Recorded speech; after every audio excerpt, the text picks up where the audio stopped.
안녕하세요. 저는 올해 38살 두 아이를 키우는 평범한 주부입니다. 이제는 평범하지 않을 수도 있겠네요. 작은 카페를 운영하는 어엿한 사장님이 되었으니까요. 지금 제 카페에는 빈티지 가구들과 따뜻한 조명, 그리고 제가 직접 찍은 사진들이 걸려 있습니다. 하지만 이 평화로운 공간을 만들기까지 저는 상상도 못했던 폭풍을 겪어야 했습니다.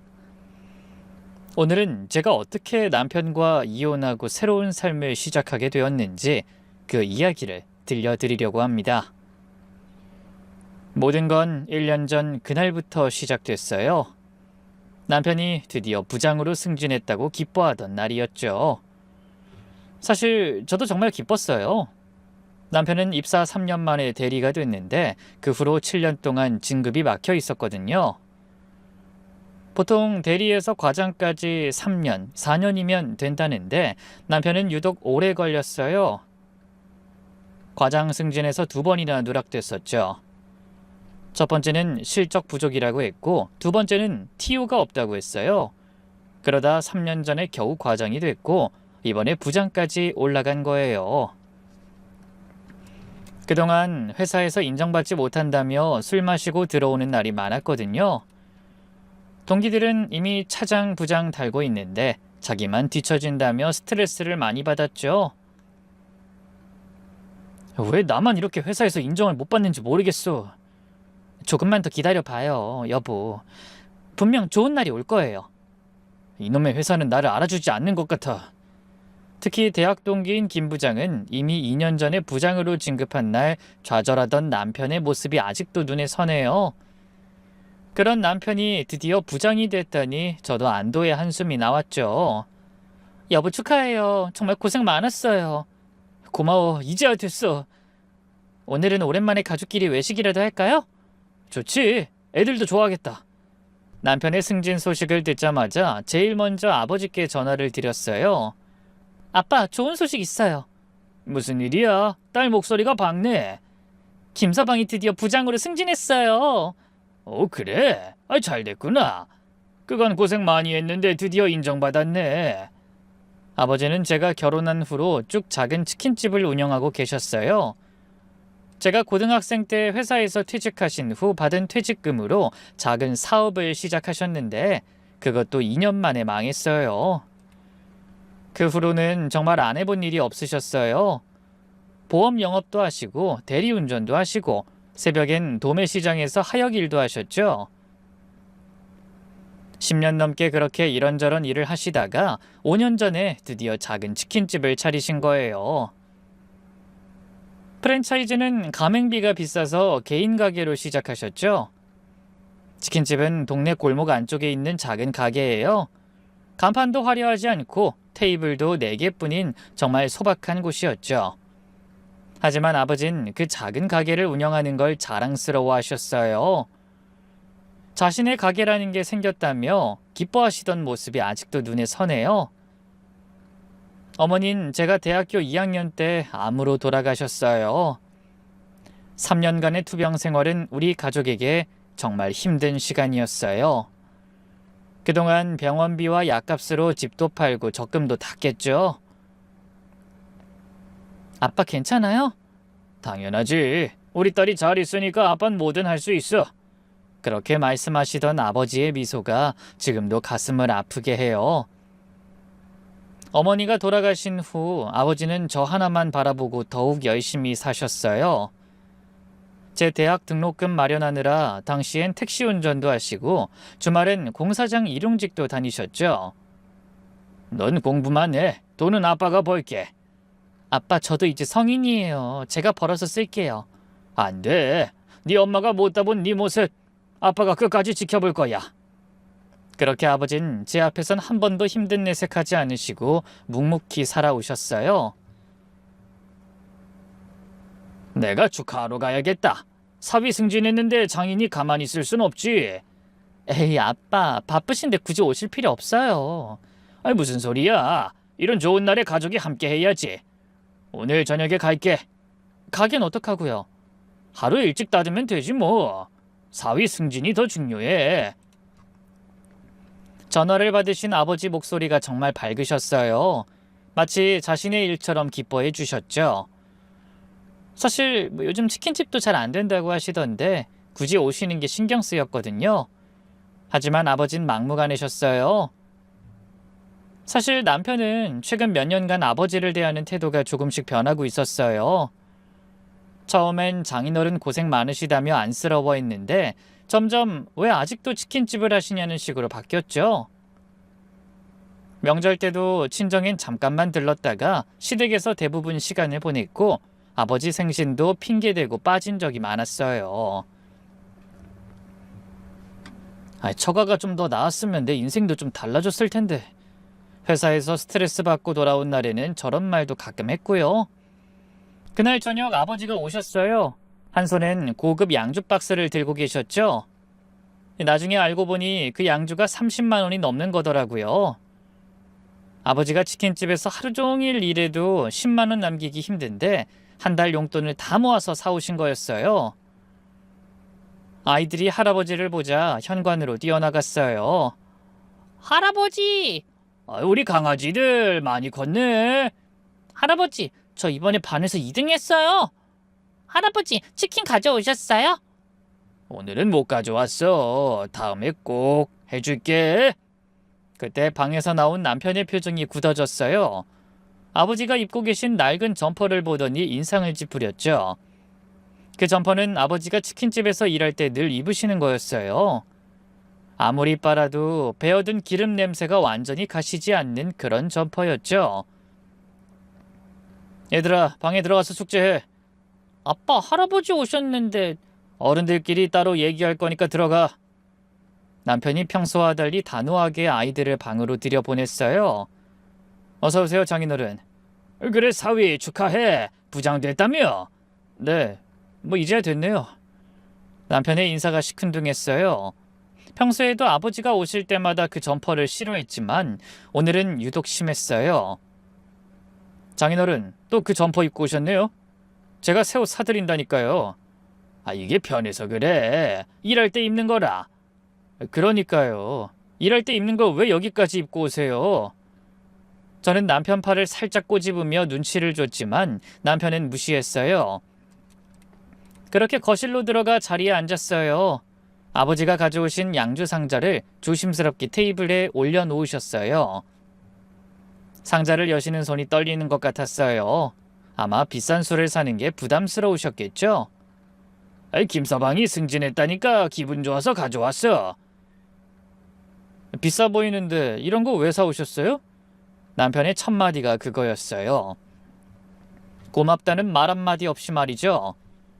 저는 속으로 화가 났지만 아버지 앞에서 부부싸움 할 순 없어 참았어요. 승진기념으로 좋은 거 하나 사봤지. 저 양주는 도수가 세서 잘 못 마셔요. 내일 중요한 미팅도 있고. 그래? 그럼 나중에 마셔. 아버지는 실망한 기색이었지만 내색하지 않으셨어요. 분위기가 어색해지자 아버지가 가방에서 도시락통을 꺼내셨어요. 새로 개발한 메뉴라며 직접 만들어 오신 안주였죠. 닭강정이었는데 아버지가 며칠 전부터 레시피 연구한다고 하셨던 바로 그 메뉴였어요. 맞다. 이거 새로 만든 메뉴인데 맛 좀 봐봐.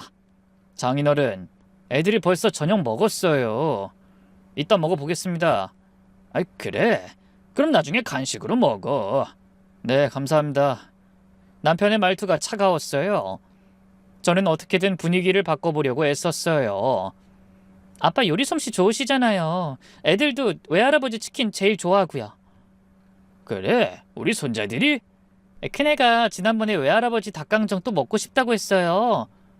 실제로 그랬어요. 큰애는 외할아버지 치킨이 프랜차이즈보다 맛있다고 늘 자랑했고 작은애는 아버지가 해주신 닭강정을 먹고 싶다고 자주 졸랐거든요.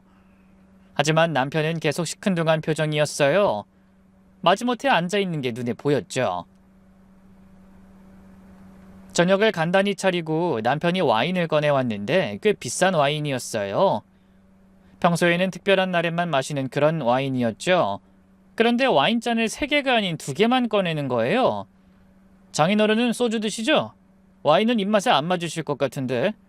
나는 아무거나 괜찮아. 에이, 아니에요. 제가 소주 가져올게요. 장인어른은 그게 편하시잖아요. 남편이 아버지껜 소주 드시라며 소주잔을 놓더라고요. 제가 와인잔 하나 더 가져오려고 하니까 말렸어요. 시간이 흘러 술에 취한 남편은 계속 자기 자랑을 늘어놨어요. 이제 부장이니까 연봉도 6천만 원이 넘어요. 스톡 옵션도 받고 성과급도 따로 있고요. 대단하구나. 정말 잘 됐다. 이제 인정받은 거죠. 그동안 참고 기다린 보람이 있어요. 아버지는 맞장구 쳐주면서 진심으로 축하해 주셨어요. 그런데 갑자기 남편이 화제를 돌렸어요. 근데 장인어른은 치킨집 하시느라 힘드시죠? 요즘 치킨집 경쟁이 장난 아니던데. 뭐 먹고 살 만큼은 벌지. 얼마나 버세요? 하루에 몇 마리나 팔려요? 왜 굳이 그런 걸 묻는지 이해할 수 없었어요. 그냥 적당히 팔려. 적당히가 얼마예요? 50마리? 100마리? 하루에 3, 40마리 정도? 그것밖에 안 팔려요? 그럼 한 달에 얼마 남아요? 아버지가 말끝을 흐리셨어요. 남편은 계속 캐물었죠. 그러더니 남편이 한숨을 쉬면서 말했어요. 요즘 치킨집 3년 안에 80%가 망한다던데 그만두시는 게 어때요? 여보, 갑자기 무슨 소리예요? 제가 놀라서 남편을 쳐다봤어요. 아니, 현실적인 얘기를 하는 거잖아. 나이도 있으신데 계속 기름 냄새 맡으면서 일하시기 힘들잖아요. 내가 하고 싶어서 하는 일인데. 장인어른, 고집 좀 부리지 마세요. 이제 건강도 생각하셔야죠. 그때 남편이 지갑을 꺼냈어요. 현금을 세기 시작하더니 50만 원을 테이블 위에 올려놨죠. 자요, 저 이제 부장이니까 장인어른 용돈 이 정도는 드릴 수 있어요. 이게 뭐야? 생활비에 보태세요. 또 돈 필요하면 언제든 말씀하시고요. 그 순간 아버지의 손이 미세하게 떨리는 걸 봤어요. 평생 자존심 하나로 살아오신 분이 받는 모욕이 얼마나 컸을까요? 여보, 뭐 하는 거예요? 왜? 장인어른 좋아서 도와드리려는 건데. 제가 소리쳤어요. 이건 정말 아니었으니까요. 사실이잖아. 처갓집 가난한 거 우리 회사 사람들도 다 알아. 회식 때마다 장인어른이 치킨집 하신다며요? 힘드시겠어요? 라고 할 때마다 얼마나 민망한지 알아? 민망해? 우리 아빠가 민망해? 그래. 이제 부장된 사람 장인이 치킨집 사장이면 좀 그렇지 않아? 남편이 그런 생각을 하고 있었다는 사실에 할 말을 잃었어요. 우리가 고생하는 것도 다 장인어른 때문에 아니에요? 저희 부모님처럼 좀 받쳐줬으면 합해서 우리도 아파트 넓은 데로 이사 갔을 텐데. 아버지가 한숨을 쉬며 말씀하셨어요.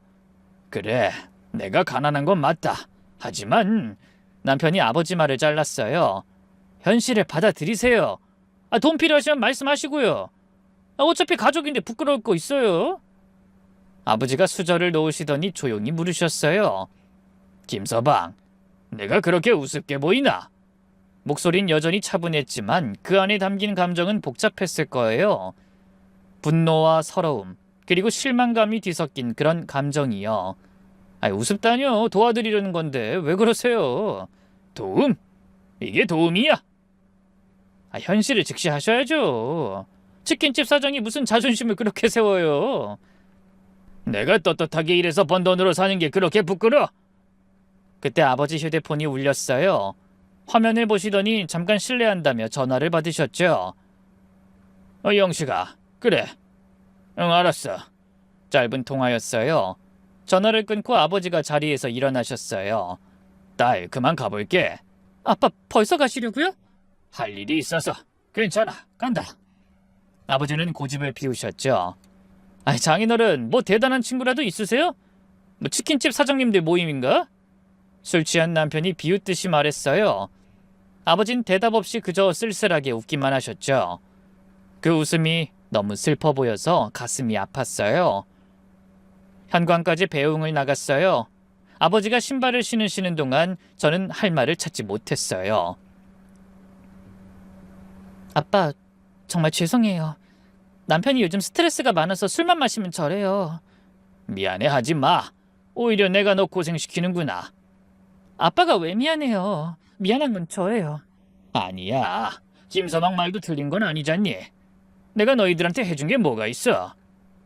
그 말에 정말 가슴이 찢어지는 것 같았어요. 엄마 없이 저 혼자 키우시느라 얼마나 고생하셨는데. 아빠가 나한테 해준 게 얼마나 많은데 그런 소리 하지 마요. 됐어. 그래도 김서방이 출세해서 다행이야. 부디 그 자리에 걸맞은 사람이 되길 바란다고 전해줘. 그렇게 의미심장한 말을 남기고 아버진 돌아가셨어요. 엘리베이터를 기다리시는 아버지 뒷모습이 너무 작아 보였어요. 한때는 그렇게 든든했던 아버지가 언제 이렇게 늙으셨나 싶었죠. 구부정한 어깨, 희끗희끗한 머리, 낡은 점퍼, 모든 게 짠했어요. 아버지가 돌아가시고 집에 들어와서 남편과 크게 싸웠어요. 싸웠다기보단 제가 일방적으로 화를 냈죠. 당신, 아빠한테 어떻게 그럴 수 있어요? 뭘 어떻게 해. 사실을 말한 게 잘못이야? 사실이요? 그렇게 말한 게 사실이에요? 그럼 뭐 거짓말이야? 장인어른 가난한 거, 치킨집 하는 거 다 사실이잖아. 그게 부끄러운 일이에요? 우리 아빠가 뭘 잘못했는데? 남편이 소파에 털썩 앉으며 짜증스럽게 말했어요. 나도 체면이란 게 있어. 부장 됐는데 장인이 치킨집 사장이면 어떻게 보이겠어? 체면? 지금 체면 얘기가 나와요? 당신은 모르겠지. 회사에서 다들 처가 자랑할 때 나만 할 말이 없는 게 얼마나 서러운지. 순간 정말 많은 생각이 스쳐 지나갔어요. 이 사람이 원래 이런 사람이었나? 내가 그동안 모르고 산 건가? 우리 아빠가 부자가 아니어서 미안해요. 근데 당신도 처음엔 그런 거 상관없다고 했잖아요. 그땐 나도 어렸으니까. 어렸다고요? 그럼 지금은 뭐예요? 남편이 벌떡 일어났어요. 됐어. 맨날 장인 편만 들면서. 난 우리 가족을 위해서 한 말이야, 알아? 가족을 위해서? 아빠 모욕하는 게 가족을 위한 거예요? 최 부장은 장인이 대기업 임원이야. 박 차장은 장인이 병원장이고 이 과장은 장인이 건물주인데 난 뭐라고 말해? 그래서요. 우리 아빠가 치킨집 사장이라서 부끄러워요? 그래, 좀 그렇다고. 됐어. 만족해? 그날 밤 전 거실 소파에서 잤어요. 잠이 올 리 없었죠. 아버지 생각에 눈물만 났으니까요. 휴대폰을 꺼내 아버지께 문자를 보냈어요. 아빠, 정말 죄송해요. 내일 제가 찾아갈게요. 하지만 답장은 오지 않았어요. 다음날 오후였어요. 남편 회사에서 전화가 왔죠. 여보세요? 사모님 안녕하세요. 이대리입니다. 김 부장님 혹시 댁에 계신가요? 급한 일이 있어서요. 아직 안 왔는데 무슨 일이실까요? 비물산 박영식 사장님이 내일 아침에 꼭 뵙고 싶다고 하셨어요. 비물산이면 남편 회사 주요 거래처라고 들었어요. 전체 매출의 25%를 차지하는 중요한 고객이라 했는데 왜 갑자기 사장이 직접 찾아온다고 했을까요? 잠시 후 퇴근한 남편에게 전화 내용을 전했어요. 남편의 얼굴이 살짝 굳어졌죠. 박 사장님이? 갑자기 왜? 몰라요. 내일 아침에 꼭 보자고 했대요. 이상하네. 다음 주에 정기 미팅 있는데. 남편은 불안한 표정으로 계속 휴대폰을 확인했어요. 혹시 무슨 문제라도 있나 싶어서 거래처 담당자에게 전화도 해봤지만 아무도 이유를 모른다고 했죠. 그날 밤 남편은 제대로 잠을 못 잤어요. 큰 계약건이라도 있나? 아니면 클레임이라도. 별일 아닐 거예요. 너무 걱정하지 마요. 어제 일로 아직 화가 나 있었지만 불안해하는 남편을 보니 좀 안쓰럽기도 했어요. 다음 날 아침 남편은 평소보다 일찍 출근했어요. 넥타이를 매면서도 손이 떨렸죠. 남편이 나간 후 저는 아이들을 학교에 보내고 집안일을 했어요. 그런데 무슨 일이 생긴 건 아닐까 자꾸 불안한 마음이 들더라고요. 점심때쯤 남편에게서 전화가 왔어요. 목소리가 떨렸죠. 여보, 나야. 무슨 일 있어요? 박 사장님 만났어요? 근데 무슨 일인지 뜸을 들여요.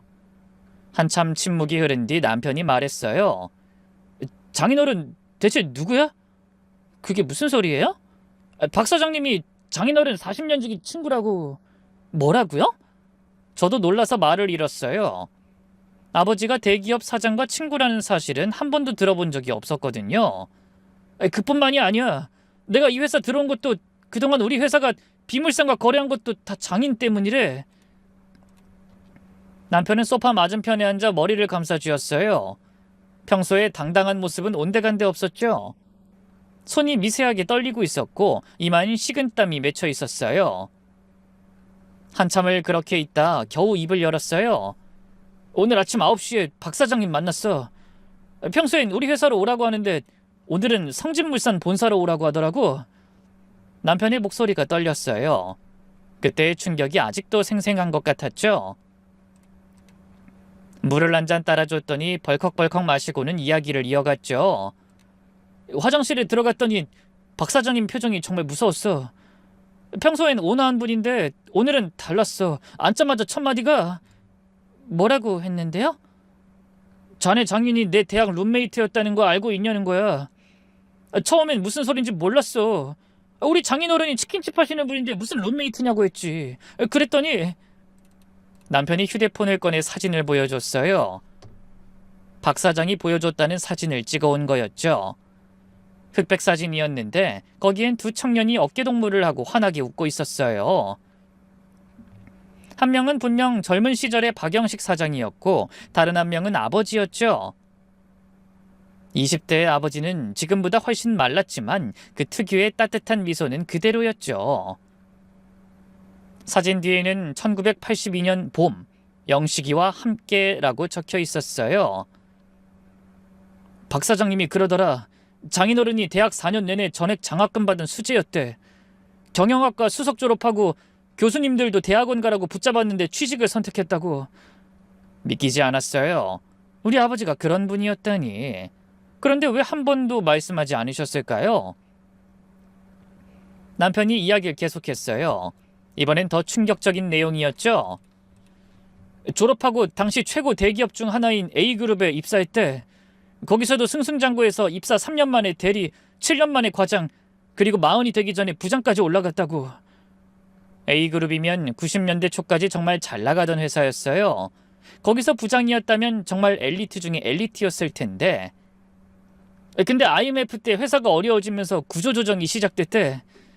장인어른은 명예퇴직을 선택했고 퇴직금으로 사업을 시작했는데 그것도 실패하고. 어렴풋이 기억이 났어요. 제가 고등학생 때였죠. 아버지가 갑자기 집에 계시는 날이 많아졌고 어머니는 한숨을 자주 쉬셨어요. 그리고 얼마 후 아버지가 이제 아빠가 다른 일 할 거야 라며 억지로 웃으셨던 기억이 떠올랐어요. 그것보다 더 충격적인 게 있어. 남편이 물을 한 모금 더 마시고는 말을 이었어요.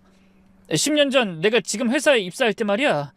사실 경쟁률이 100대 1이 넘었어. 내 스펙은 중간 정도였고 솔직히 붙을 거라고 기대 안 했는데. 그런데 박 사장님한테 전화가 왔대. 장인어른이. 전 할 말을 잃었어요. 남편이 떨리는 목소리로 계속 말했죠. 영식아, 우리 사위가 네 거래처에 지원했더라. 한 번만 봐줄 수 있겠니? 실력은 있는 애야. 기회만 주면 잘할 거다. 그렇게 부탁했대. 남편은 그동안 자기 실력으로 입사했다고 자부하고 있었어요. 면접에서 좋은 평가를 받았다고 자랑했었죠. 근데 그게 다 아버지의 도움이었다니. 박 사장님이 오랜 친구의 부탁을 거절할 수 없어서 우리 회사 인사팀에 슬쩍 추천했대. 단 절대로 나한텐 이 사실 알리지 말라고 장인어른이 신신당부했다고. 그때 아버지가 그렇게까지 도와주셨는데 남편은 어제 그런 모욕을 쏟아부었잖아요. 그리고 5년 전 남편이 말을 잇지 못했어요. 5년 전이면 남편 회사가 부도 위기에 처했던 때였죠. 거래처를 잃고 직원 월급도 못 주고 있었는데 갑자기 비물산에서 대량 주문이 들어왔어요. 그것도 시장가보다 10% 높은 가격으로요. 그것도 아빠가 박 사장님한테 부탁한 거였어요? 남편이 고개를 끄덕였어요. 박 사장님 말로는 장인어른이 직접 찾아왔대. 무릎까지 꿇었다고. 뭐라고요? 영식아, 큰 부탁이 있다. 우리 사위회사가 망하게 생겼어. 내 딸이 고생할 것 같아서 견딜 수가 없다. 이번 한 번만 도와줘. 그렇게 간절히 부탁했대. 가슴이 찢어지는 것 같았어요. 평생 누구에게도 고개 숙이지 않던 아버지가 딸을 위해서라면 무릎까지 꿇으셨다니. 박 사장님이 그때 정말 놀랬대. 대학 때부터 자존심 강하기로 유명했던 친구가 그렇게 나오니까. 그래서 어떻게든 도와주려고 거래를 시작한 거고. 남편이 머리를 감싸주며 신음했어요. 내가 그 덕분에 그때 과장으로 승진했잖아. 그 계약 성사시킨 공로로. 근데 그게 다 장인어른 덕분이었어. 내 실력이 아니라. 그제야 이해가 됐어요. 중소기업인 남편 회사가 왜 성진물산과 거래할 수 있었는지, 왜 남편이 큰 실적 없이도 승진할 수 있었는지. 근데 어제 남편이 또 말을 잇지 못했죠. 어제 무슨 일이 있었는진 저도 알고 있으니까요. 박 사장님이 어제 대학 동창회가 때 졸업 40주년 기념이라고 거기서 장인어른을 만났는데 남편이 주머니에서 손수건을 꺼내 이마에 땀을 닦았어요. 처음엔 서로 반갑게 인사했대. 오랜만에 만났으니까. 그러다 술이 몇 잔 들어가니까 장인어른 표정이 어두워지더래. 그래서 박 사장님이 무슨 일이 있냐고 물었더니 남편이 눈을 감았어요. 아마 그 다음 내용을 말하기가 괴로웠던 것 같아요. 결국 어제 있었던 일 다 말씀하셨대. 내가 돈 봉투 던지면서 한 말까지. 전 차마 남편 얼굴을 볼 수가 없었어요. 대신 창밖을 바라봤죠. 하늘이 유난히 흐렸어요. 거기 있던 동창들이 다 들었대. 현직 판사도 있었고 대학 교수도 있었고 다른 대기업 사장들도 여럿 있었는데 모두가 경악했다고. 그래서 박 사장님이 40년 지기 친구가 그런 모욕을 당했다는 게 믿기지 않았다고 화가 나서 오늘 아침 일찍 날 부른 거야. 벽시계 초침 소리만 들렸죠. 여보, 나 이제 어떻게 해야 해? 정말 모르겠어. 회사는 어떻게 되는 거지? 우리는? 남편이 절 쳐다봤어요. 눈이 충혈되어 있었고 입술은 바짝 말라 있었죠. 부장이 되어 의기양양하던 어제의 그 모습은 어디에도 없었어요. 그보다 먼저 생각해야 할 게 있지 않아요? 뭐? 아빠한테 어떻게 사과할 건지요? 남편이 한숨을 쉬었어요. 장인어른이 날 용서해 주실까? 전 대답하지 않았어요. 솔직히 저도 모르겠더라고요. 그 정도 모욕을 당하고도 용서할 수 있을지요? 그날 밤 남편은 뜬 눈으로 밤을 새웠어요. 침대에 누워 있었지만 계속 뒤척이는 소리가 들렸죠. 새벽 4시쯤 거실로 나가 물을 마시는 남편의 모습이 안쓰러워 보이기도 했어요. 하지만 어제 아버지가 받으신 모욕을 생각하면 동정심이 들지 않았죠. 다음 날 남편에게서 다시 전화가 왔어요. 부하 직원들이 날 인사팀에 신고했대. 뭐라고요? 갑질이랑 부적절한 언행으로. 그동안 내가 했던 말들을 다 녹음해뒀나 봐. 전 놀라지 않았어요. 남편이 평소에 부하 직원들을 어떻게 대했는지 알고 있었으니까요. 회식 때 가끔 봤거든요. 욕설은 기본이었고 개인적인 심부름도 자주 시켰죠. 부하 직원들이 얼마나 치를 떨었을지 눈에 선했어요. 녹음 파일이 수십 개래. 심지어 동영상도 있고. 동영상도요? 남편의 목소리가 점점 작아졌어요. 그리고 비물산에서 정식으로 거래 중단 통보가 왔어. 박 사장님이 직접 전화했대. 인성에 문제 있는 사람과는 일 못한다고. 그 말을 듣는 순간 모든 게 도미노처럼 무너지기 시작했다는 걸 알았어요. 집에 돌아온 남편의 얼굴은 초췌했어요. 무엇보다 눈빛이 달랐죠. 그 거만하던 눈빛이 사라지고 불안과 공포로 가득 차 있었죠. 어떻게 됐어요? 징계위원회 열린데 다음 주에. 남편이 소파에 털썩 앉았어요. 평소 같으면 옷부터 갈아입었을 텐데 그럴 힘도 없나 봐요. 이게 다 장인어른 때문이야. 박 사장한테 이러지만 않았어도. 전 차가운 목소리로 대답했어요. 아니에요. 이건 당신이 그동안 쌓아온 업보예요. 남편이 놀란 듯 고개를 들어 절 쳐다봤어요. 업보? 지금 나한테 업보 운운하는 거야? 그래요. 당신이 그동안 사람들을 어떻게 대했는지 생각해봐요. 아랫사람은 무시하고 윗사람한테만 비굴하게 굴고. 그게 뭐가 잘못이야. 회사 생활이 다 그런 거지. 다들 그렇게 산다고 그게 맞는 거예요? 우리 아빠처럼 정직하게 사는 사람도 있어요. 남편은 대답하지 못했어요. 일주일 후 징계위원회가 열렸어요. 남편은 아침부터 초조해했어요. 평소엔 아침을 꼭 먹는데 그날은 커피만 마셨죠. 손이 계속 떨려 컵을 놓칠 뻔한 적도 있었어요. 끝났어. 결과 어떻게 됐어요? 부장 승진 취소, 과장으로 강등, 3개월 정직. 예상했던 것보다 무거운 처벌이었어요. 정직이면 월급이 반만 나온대. 그나마 해고는 면했으니 다행이라고 해야 하나? 남편의 목소리엔 자조가 섞여 있었어요. 그날 저녁 집에 돌아온 남편은 완전히 다른 사람 같았어요. 그 오만하고 당당하던 모습은 온데간데 없고 풀이 죽은 개처럼 축 처져 있었죠. 10년 동안 회사를 위해 일했는데 하루아침 이렇게 되다니. 남편은 그날 이후 완전히 다른 사람이 됐어요. 아침에 일어날 이유가 없으니 낮 12시까지 자고 일어나면 TV 앞에 앉아 하루 종일 드라마 재방송만 봤어요. 낮부터 술을 마시기 시작했고 저녁이면 취해서 횡설수설했죠. 여보, 장인어른한테 다시 한번 부탁해보자. 싫다고 했잖아요. 제발 내가 무릎 꿇고 빌게. 박 사장한테 말 좀 해달라고. 매일 같은 얘기의 반복이었어요.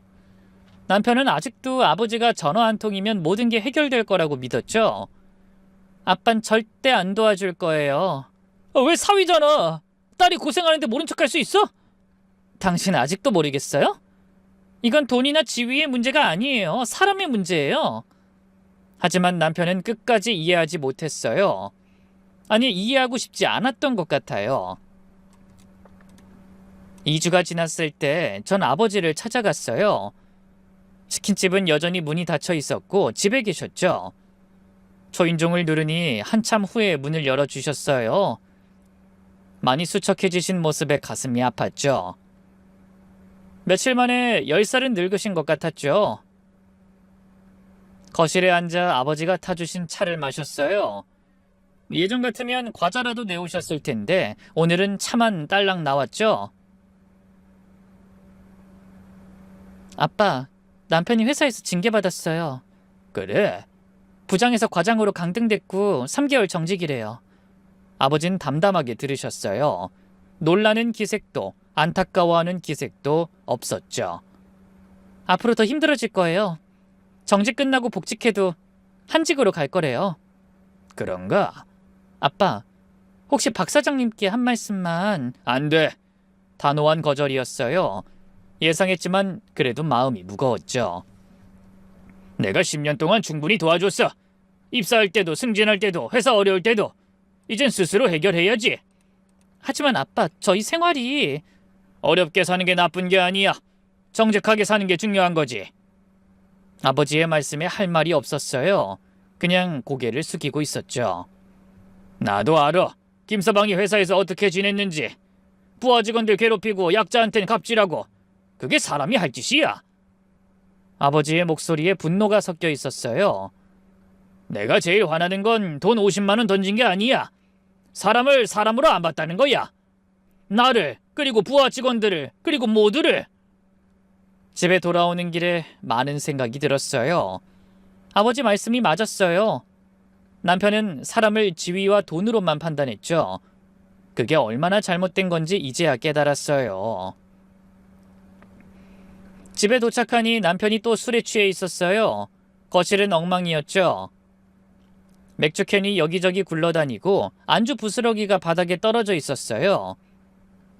남편은 충혈된 눈으로 절 쳐다봤어요. 장인은 만났어? 네. 뭐래? 도와준대? 아니요, 안 도와준대요. 뭐? 아니, 사위가 이렇게 망했는데? 그때 큰애가 방에서 나왔어요. 교복을 입은 채로였죠. 학원 갈 시간이었나 봐요.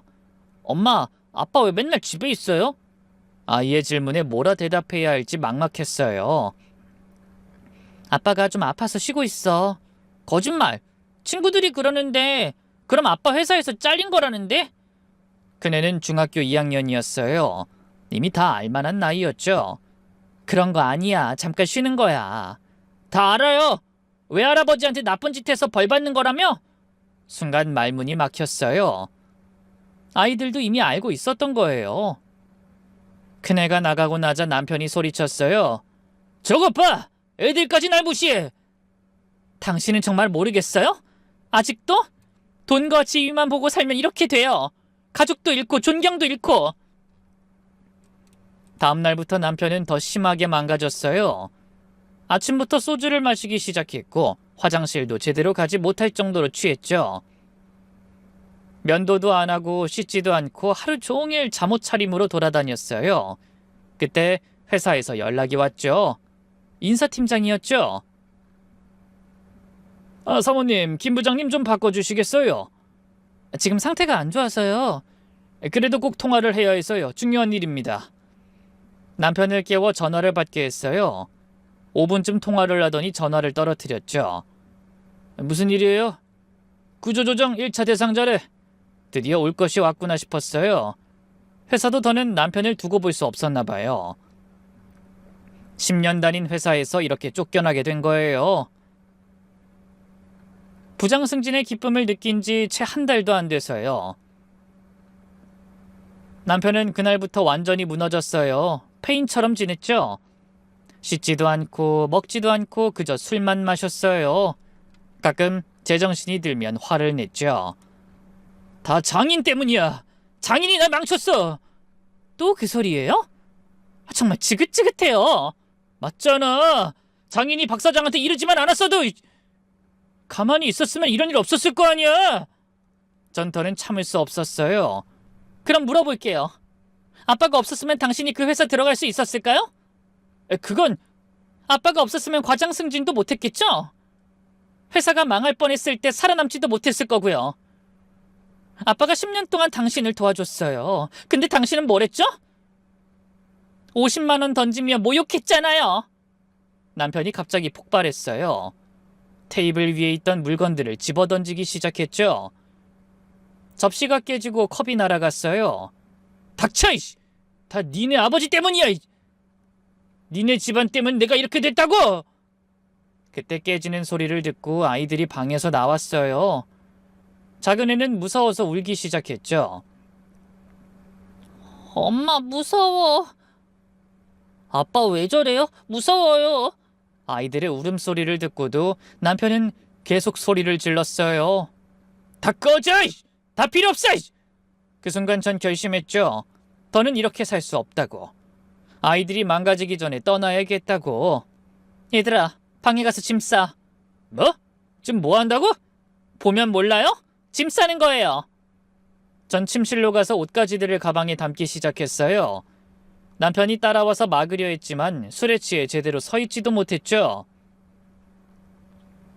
아이들과 함께 짐을 들고 현관으로 나갔어요. 남편이 비틀거리며 따라왔죠. 하지만 전 돌아보지 않았어요. 아이들의 손을 잡고 엘리베이터를 탔죠. 엄마, 우리 이제 어디로 가요? 외할아버지 집으로 갈 거야. 진짜요? 외할아버지 집에서 살 거예요? 당분간은. 좋아! 외할아버지 치킨 맨날 먹을 수 있겠다. 작은 애의 순수한 반응에 눈물이 났어요. 아이들에게 외할아버지는 그저 자상하고 따뜻한 할아버지일 뿐이었죠. 부자든 가난하든 상관없이요. 택시를 타고 친정으로 가는 길 핸드폰이 계속 울렸어요. 남편이었죠. 하지만 받지 않았어요. 문자도 수십 개가 왔지만 읽지 않았죠. 친정집 앞에 도착했을 때 마침 아버지가 나오고 계셨어요. 저희를 보고 놀라셨죠?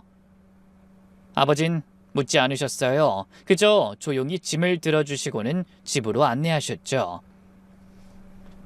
할아버지! 아이들이 아버지께 달려갔어요.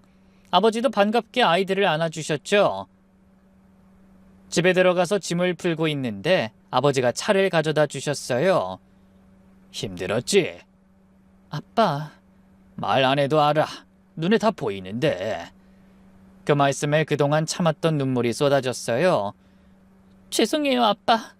제가 남편을 잘못 봤어요. 네가 뭐가 죄송해? 사람 마음이 다 그런 거지. 그래도 아빠가 그런 일 겪으셨는데. 괜찮아. 이미 지나간 일이야. 아버진 제 어깨를 토닥여 주셨어요. 그날 밤 아이들은 오랜만에 편하게 잠들었어요. 더는 아빠의 고함 소리나 물건 던지는 소리를 듣지 않아도 되니까요.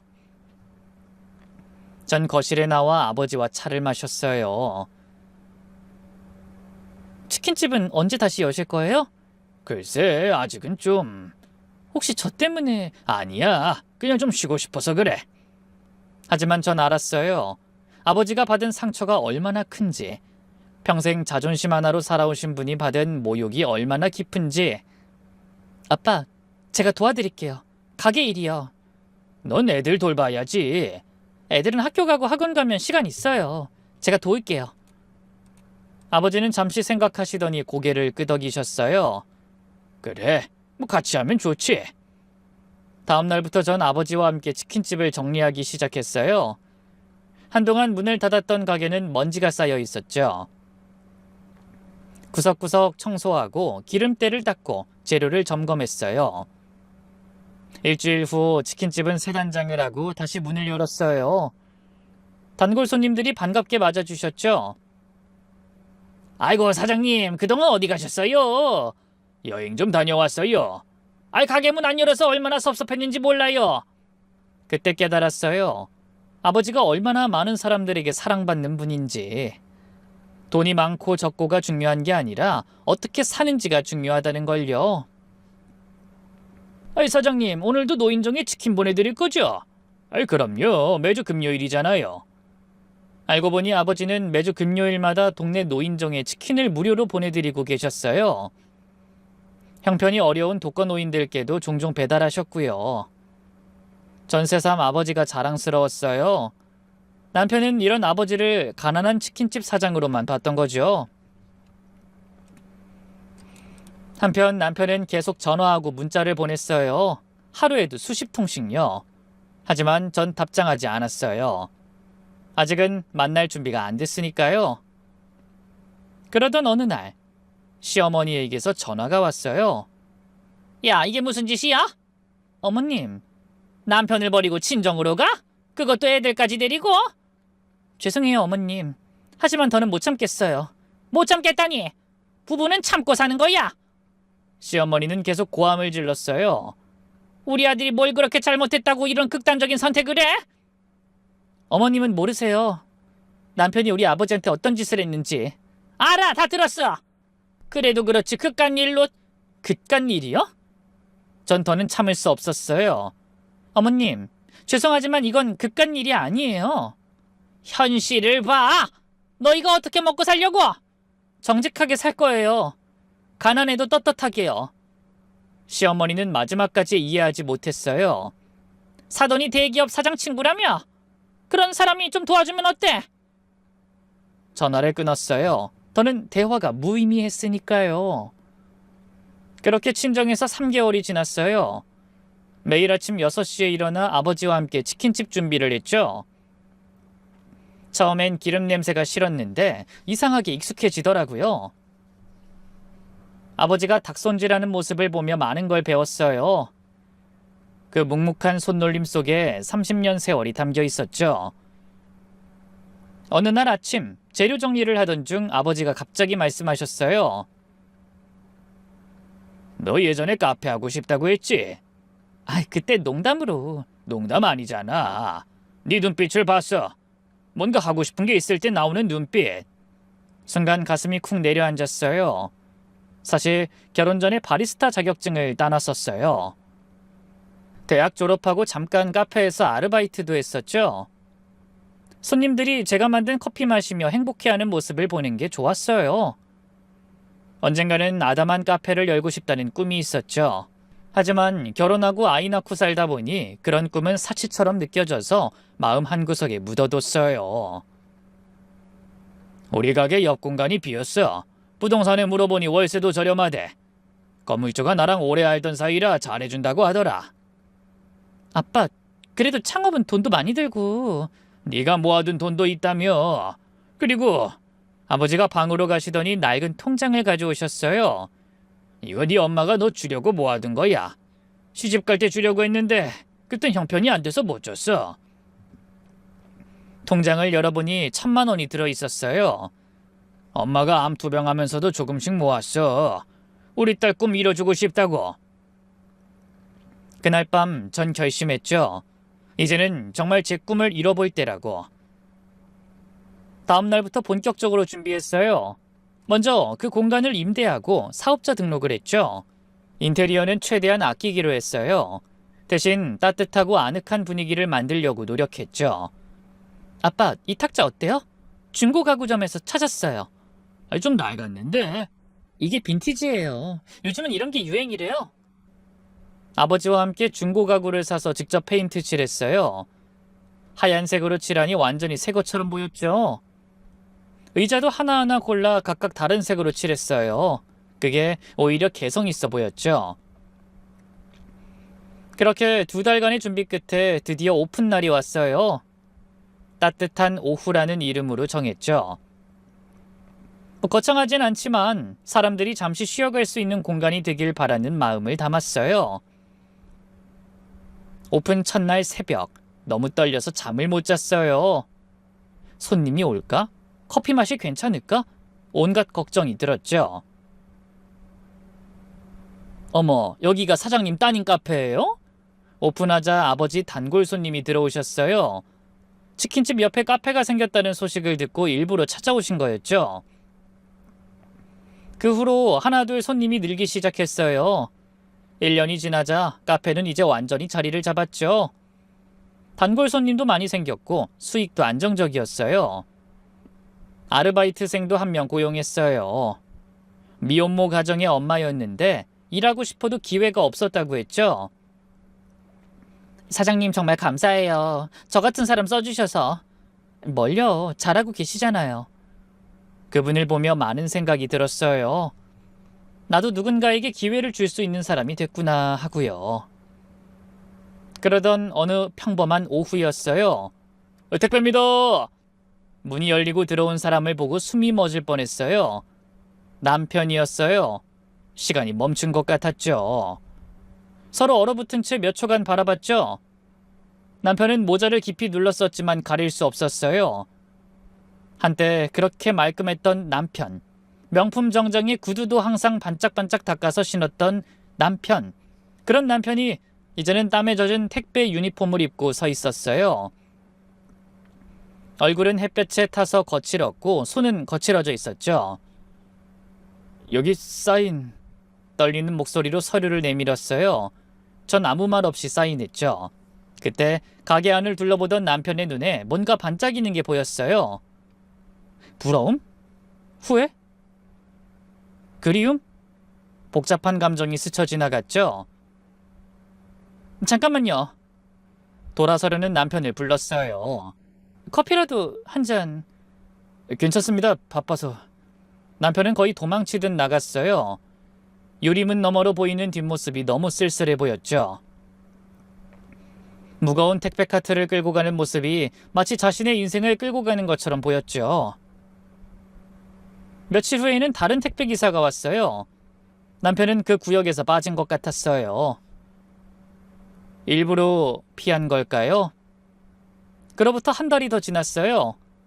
어느 날 저녁 카페 문을 닫고 정리하고 있는데 밖에서 누군가 서성이는 게 보였어요. 자세히 보니 남편이었죠. 망설이다가 돌아서려는 모습이 안타까워서 문을 열었어요. 커피 한잔하고 가요. 이제 문 닫을 시간이니까 부담 갖지 말고. 남편이 조심스럽게 들어왔어요. 카페를 둘러보는 눈빛에 여러 감정이 스쳐 지나갔죠. 제가 커피를 내리는 동안 남편은 조용히 앉아 있었어요. 예전 같으면 이래라 저래라 참견했을 텐데 지금은 그저 조용히 지켜볼 뿐이었죠. 요즘 어떻게 지내요? 그냥 하루하루 살아. 택배 일은 힘들지만 이상하게 마음은 편해. 그래요? 응. 정직하게 일해서 번 돈이니까. 비록 적지만. 남편이 쓴웃음을 지었어요. 전에는 내가 대접받을 자격이 있다고 생각했는데 지금 돌이켜보면 오만했지. 그때 문이 열리고 아버지가 들어오셨어요. 남편을 보시곤 잠시 멈칫하셨죠. 그때 남편이 벌떡 일어나 무릎을 꿇었어요. 장인어른 죄송합니다. 정말 죄송합니다. 일어나. 아닙니다. 이렇게라도 사죄드리고 싶었습니다. 아버지가 남편의 어깨에 손을 얹으셨어요.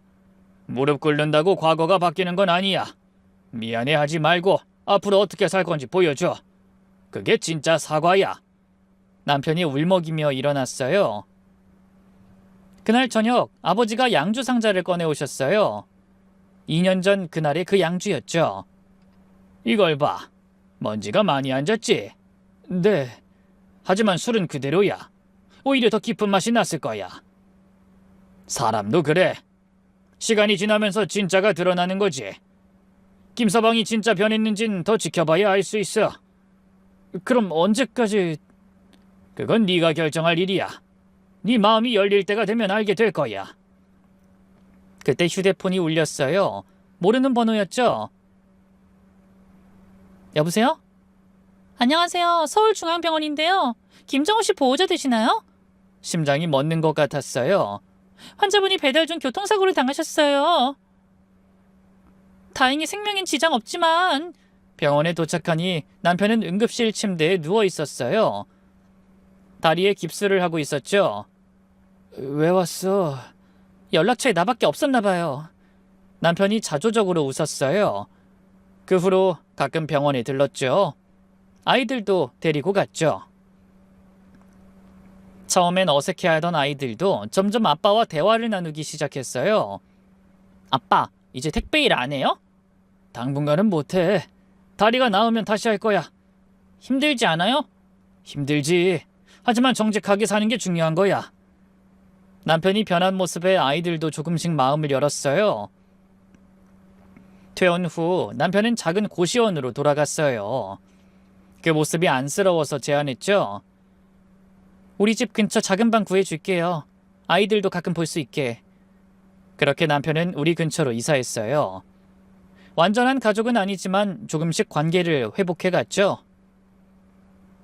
어느 날 저녁, 아버지가 갑자기 말씀하셨어요. 이제 양주를 열 때가 된 것 같구나. 네? 김서방이 진짜 변한 것 같다. 물론 완전히 용서하긴 어렵겠지만. 아버지가 양주 상자를 열었어요. 3년 묵은 양주였죠. 축하할 일이 생겼어. 너희들이 다시 가족이 되는 거. 그날 밤 오랜만에 온 가족이 모였어요. 남편도 초대했죠. 아버지가 양주를 따르며 말씀하셨어요. 이 술은 3년 전 김서방 부장 승진 축하한다고 산 거야. 그때는 그게 축하할 일인 줄 알았지. 남편이 고개를 숙였어요.